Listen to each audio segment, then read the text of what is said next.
ఎన్నికల లెక్కింపు జరుగుతుంది. టీడీపీ, జనసేన, బీజేపీ కూటమి అభ్యర్థులు భారీ మెజార్టీతో గెలవబోతున్నారు.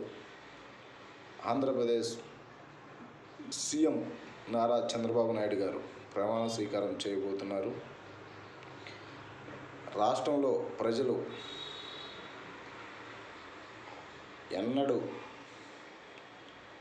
ఎరగని రీతిలో ఓటు హక్కు వినియోగించుకున్నారు. ఎందుకంటే రాష్ట్రంలో పరిపాలన అభివృద్ధి అంటూ,